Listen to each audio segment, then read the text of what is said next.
જય જવાન જય કિસાન ખેડૂત મિત્રો, આપણે આ બ્રશ કટર દ્વારા આજે આ બાવર કાપશું. જોઈ લો, કોંડા જેવો બાવર છે. બ્રશ કટર દ્વારા આપણે એને કાપવાની કોશિશ કરશું.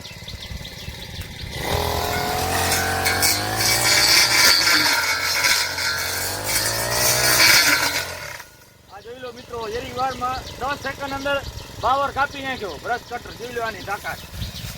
જય જવાન જય કિસાન.